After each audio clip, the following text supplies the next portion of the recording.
Assalamualaikum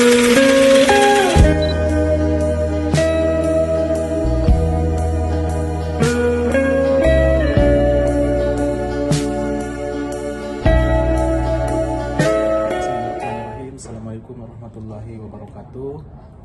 Perkenalkan, kami dari Universitas Muhammadiyah Mamuju. Perkenalkan, saya Muhammad Yusuf. Saya Sulpadli. Dan saya Muhammad Azrar. Saya Muhammad Dewi Fatia. Saya Arham Rustam.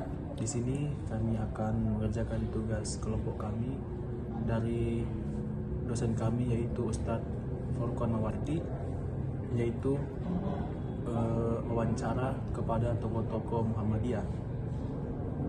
Untuk videonya, lanjut ke video. Yang pertama itu, menurut Bapak, apa makna menjadi kader Muhammadiyah?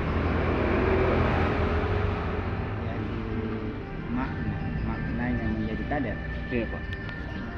Jadi Muhammadiyah itu adalah organisasi Islam amar ma'ruf nahi munkar. Jadi saya ini adalah salah satu kader Muhammadiyah. Ya, perlu diketahui bahwa Muhammadiyah lah yang menunjukkan saya jalan kebenaran, jalan yang lurus. Ya, karena Muhammadiyah awalnya itu karena Muhammadiyah lewat ortomnya. Ya, saya mengenal Muhammadiyah dari ortomnya, yakni dari IPM, Ikatan Pelajar Muhammadiyah. Ya, dari situlah saya menganggap hidup saya ini bermakna, karena disitulah kami diajarkan nilai-nilai Islam yang betul-betul murni, ya, nilai-nilai Islam yang betul-betul sesuai dengan Al-Quran dan As-Sunnah. Seperti itu. Baik, saya lanjut ke pertanyaan kedua, Pak. Tanya, nilai Muhammadiyah yang apa yang paling Bapak pegang dalam hidup dan mengapa? Ya, jadi nilai di Muhammadiyah itu yang mana Muhammadiyah itu menunjukkan kepada kita jalan kebenaran, yakni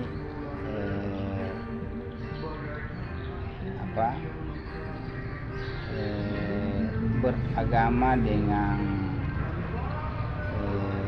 murni, ya, beragama dengan murni yang memang sesuai dengan Al-Quran dan Sunnah. Makanya Muhammadiyah itu sejak awal berdirinya sampai sekarang ini, Muhammadiyah itu berperang memerangi yang namanya TBC. TBC itu adalah T-nya tahyul, B-nya bid'ah, C khurafat. Ya, ini tiga hal ini yang mana adalah tahyul dengan khurafat itu penyakitnya iman. Bid'ah itu penyakitnya ibadah. Nah, dengan bermuhammadiyah itu kami ditunjukkan kebenaran yang hakiki, bagaimana kami beribadah, ya, sesuai dengan ajaran-ajaran Islam yang murni.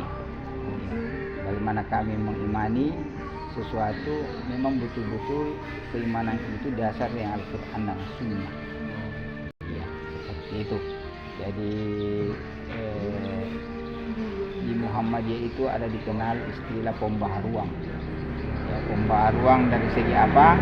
Dari segi pembaharuan di masyarakat itu tadi, ya, memurnikan ajaran Islam, seperti itu.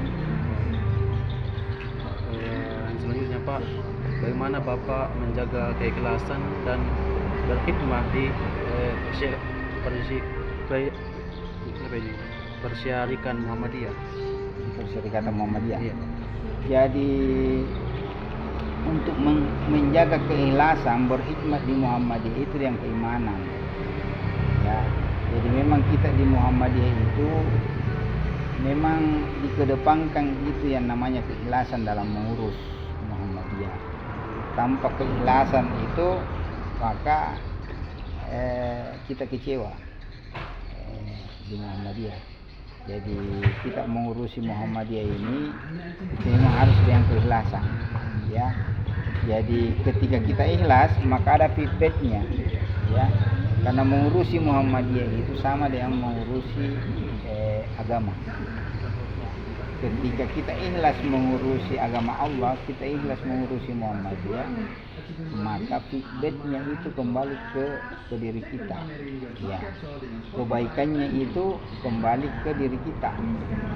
Apa saja sebenarnya kita kerja kalau kita ikhlas, feedbacknya itu kembali ke diri kita.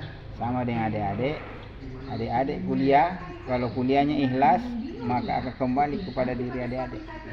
Sama juga kalau orang bekerja ikhlas maka kembali ke dirinya, ya. Dapat pahala juga, ya. Kau dapat pahala dan bertambah ilmumu. Nah, itu namanya itu ilmu ikhlas di Muhammadiyah.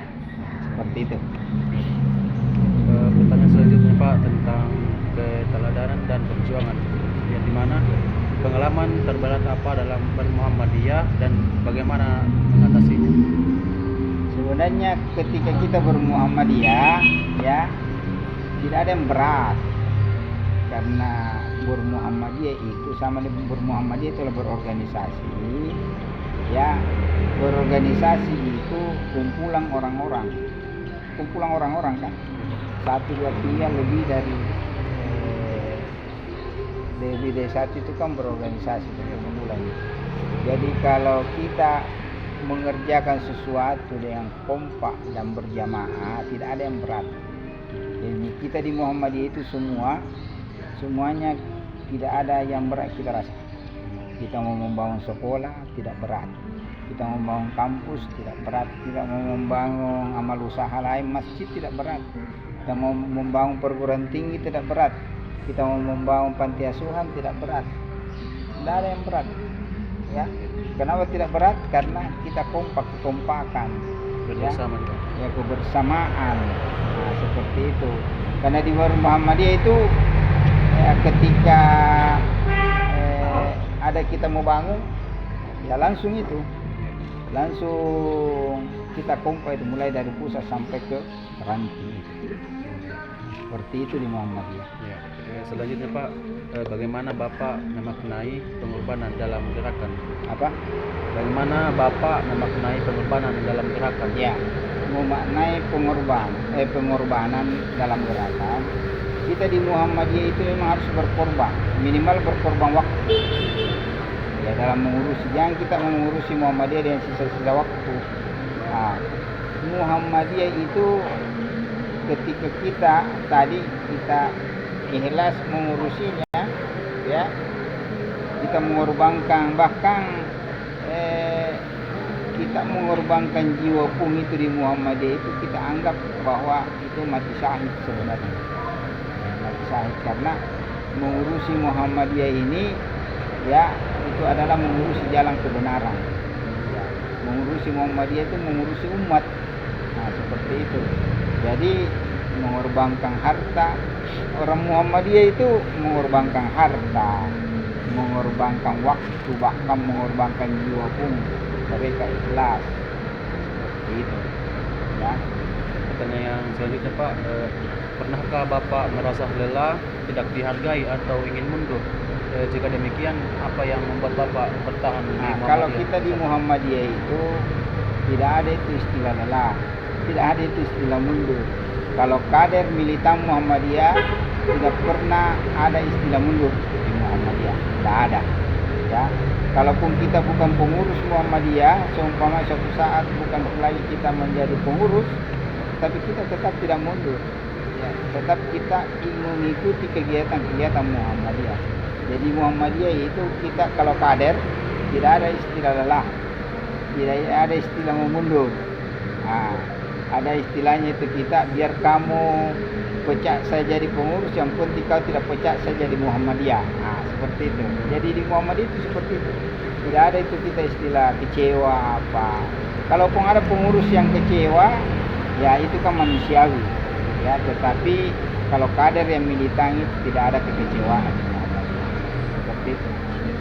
Pertanyaan selanjutnya Pak, apa tantangan dalam Muhammadiyah hari ini di tengah generasi muda dan media sosial?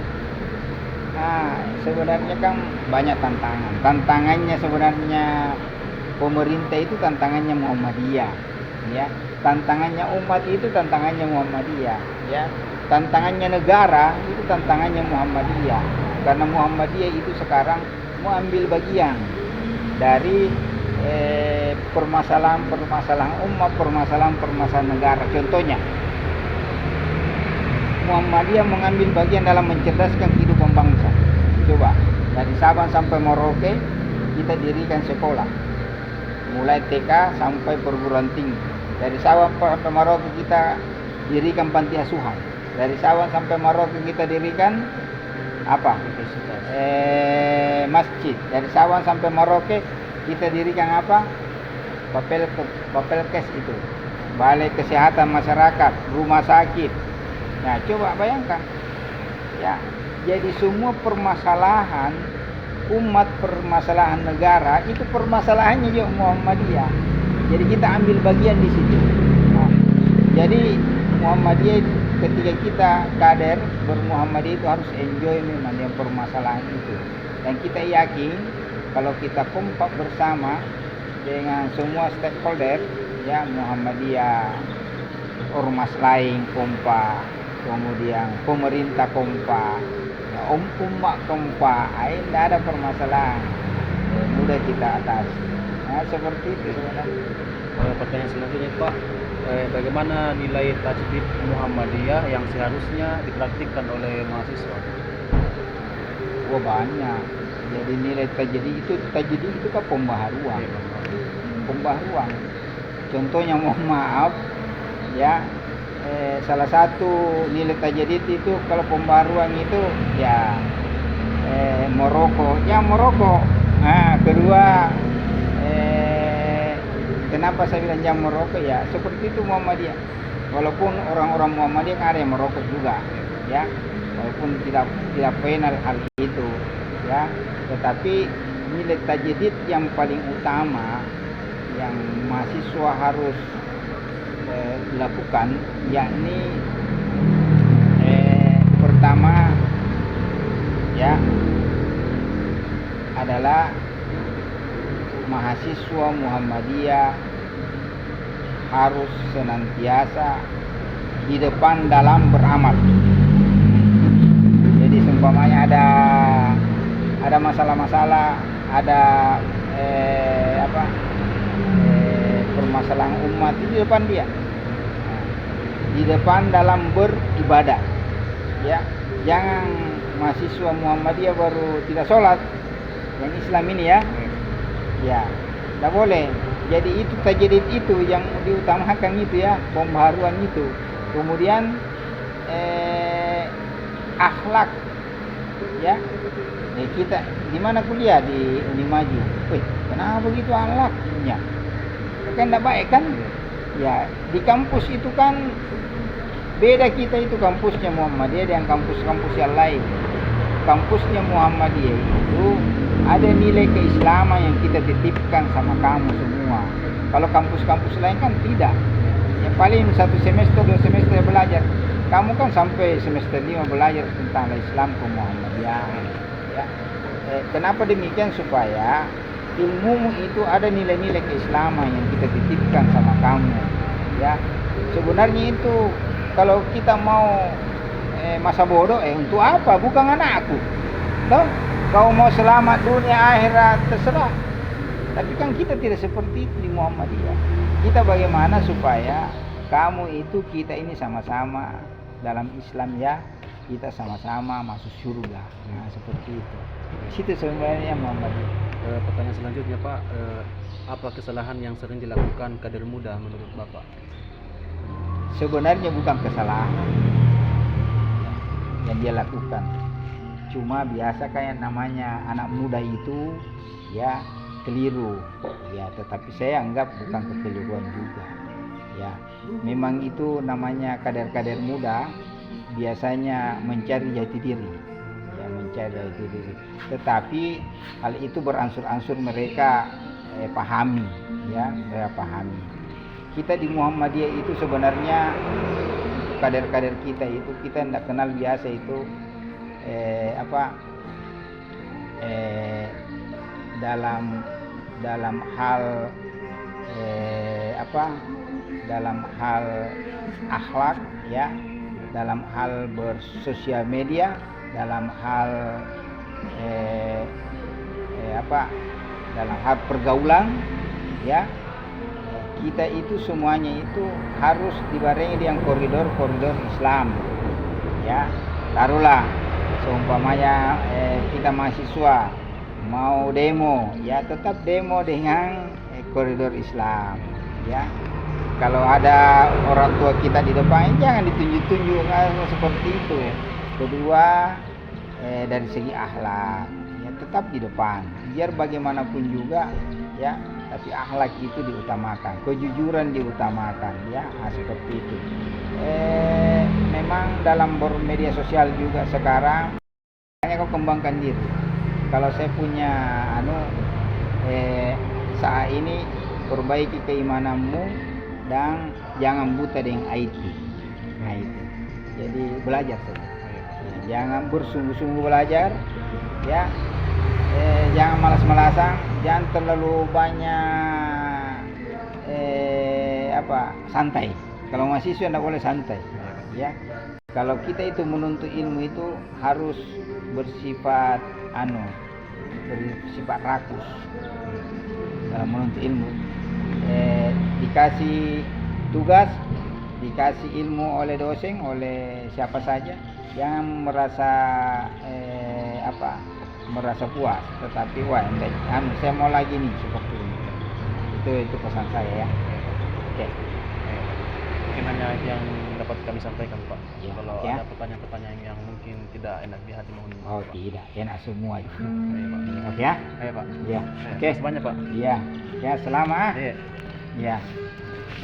Oke, selamat.